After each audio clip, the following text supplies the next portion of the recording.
En Haïti, sa victoire éclatante n'a pas duré. Moins d'un an après son élection, il est renversé par le putsch militaire du général Raúl Cedras. Depuis 3 ans, il vit en exil à Washington, d'où il prépare le jour de son retour. Un jour qui est maintenant proche, grâce à l'intervention de la force militaire de plus de 16 000 soldats américains en Haïti. Ce soir au point, Jean-Bertrand Aristide, le président à la veille de son retour.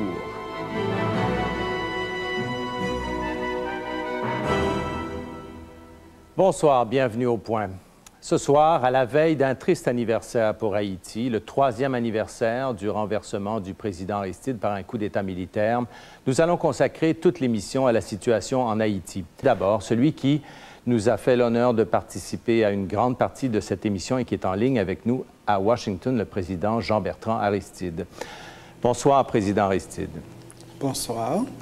Président Aristide, je le sais, vous venez encore d'en discuter, nous dit-on, avec des gens du Pentagone au téléphone. Il y a des événements dramatiques qui se sont produits. Une bombe lancée dans une foule de vos partisans au moment où on célébrait le retour à la mairie du maire Evans Paul. Est-ce que des événements comme ceux-là ne risquent pas de compromettre votre propre retour à vous, président Aristide? C'est toujours triste quand on se penche sur des cadavres, mais au-delà de la tristesse, tout en partageant la peine des parents et amis, nous marchons vers le retour et nous insistons sur le désarmement. Il faut désarmer les terroristes, il faut désarmer ceux-là qui jouissent de l'impunité totale pour dynamiser la réconciliation et bâtir un état de droit. Justement, vous parlez de désarmement, c'est ce qui inquiète beaucoup de gens, même dans la communauté haïtienne ici. On a vu qu'il y a moins d'armes qui ont été remises que prévu.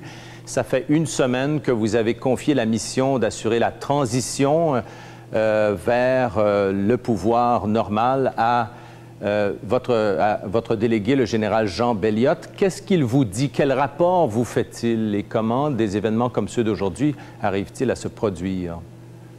C'est précisément parce que le désarmement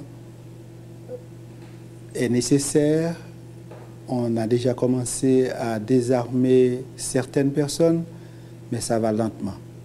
Donc, la nécessité d'accélérer le processus du désarmement. C'est de ça surtout dont on parle. Est-ce que le général Belliot vous dit que ça va trop lentement? Est-ce qu'il a des problèmes? C'est nous tous qui avons ce même problème, à savoir, ça va trop lentement. Alors, qu'est-ce qui sera, Monsieur le Président, le signal de votre retour? Quand la paix sera rétablie, quand la transition, quand la sécurité sera complètement assurée? Il y a une date, c'est le 15 octobre, comme date limite.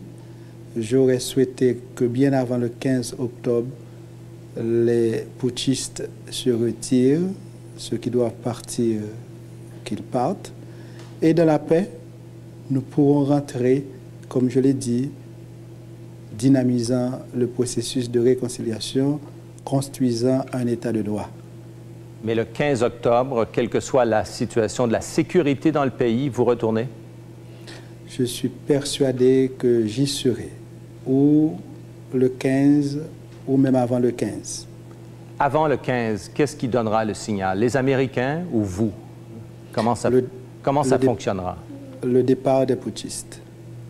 Justement, la semaine dernière, au cours d'une entrevue que nous avons diffusée ici au Point, vous disiez, quand vous parliez de l'échéancier de votre retour, vous définissiez comme condition essentielle le départ du pays, donc le départ d'Haïti, du général Cedras.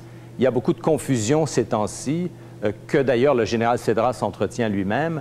Exigez-vous encore qu'il quitte le pays avant de rentrer? J'aurais souhaité que le général Cedras devienne rationnel, car faisant face à la montée de haine contre lui pour les crimes commis pendant ces 3 dernières années, observant de près cette demande de justice qui jaillit du peuple haïtien, être rationnel, c'est choisir la voie qui passe par le départ. Et nous autres qui disons non à l'impunité, non à la vengeance, oui à la réconciliation, certainement nous aurions salué ce départ comme un signe visible de sa capacité d'être logique. Mais vous dites j'aurais, nous aurions imaginé, s'il décide de rester, vous imaginez revenant alors qu'il est encore physiquement en Haïti? Ce qui doit être clair, je serai en Haïti.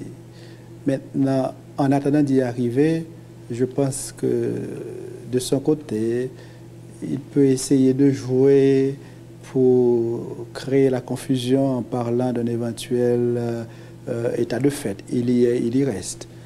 Tandis que de notre côté, c'est clair, nous y serons. Et entre-temps, je souhaite qu'il se retire. On parle beaucoup d'amnistie aujourd'hui encore. Il y a eu des travaux à l'Assemblée nationale, au Parlement haïtien, qui devraient mener à l'adoption d'une loi sur l'amnistie. Vous avez dit, je vous ai entendu hier à CNN dire « Moi, j'ai fait ce que j'avais à faire, j'ai amnistié politiquement les auteurs du putsch, hein, je pense que c'est ce que vous avez dit, mais vous dites maintenant c'est aux députés de faire leur travail, je ne veux pas intervenir. » Mais prenons un exemple de qui illustrerait peut-être ce que vous souhaitez. Est-ce que, à votre avis, ceux qui ont lancé une bombe aujourd'hui dans la foule devraient être amnistiés? Dès qu'il y a crime contre l'humanité, on ne peut pas parler d'amnistie. Conformément à l'article 146 de la Constitution de la République d'Haïti, le président peut accorder pardon après jugement. Dans ce cas précis, les terroristes auraient dû être arrêtés, puis après jugement, s'il y a lieu de leur accorder pardon, on pourrait s'orienter dans cette direction. Mais s'il s'agit de jouir de l'impunité totale pour continuer à marcher vers le sang, vers les cadavres, vers la violence, nous disons non. Car nous avons dit et nous ne cesserons de redire oui à la réconciliation, oui à la justice, non à la vengeance, non à l'impunité. Mais en termes clairs, est-ce que la réconciliation nationale que vous prônez peut se faire sans qu'il y ait une amnistie générale pour tout ce qui s'est passé pendant la période où vous étiez absent? Est-ce que dans votre esprit, c'est possible? Personne ne peut aller au-delà du droit. C'est dans un cadre légal qu'il faut bâtir cette réconciliation. Donc, s'il y a crime contre l'humanité, on ne peut pas parler d'amnistie générale. Nous avons perdu 5000 personnes. Nous aurions, par exemple, pris le temps nécessaire pour parler de l'assassinat de Jean-Marie Vincent, un prêtre bien connu pour son engagement auprès des pauvres. Vous dites que ces crimes doivent être sanctionnés d'une façon ou d'une autre. Oui, c'est la loi.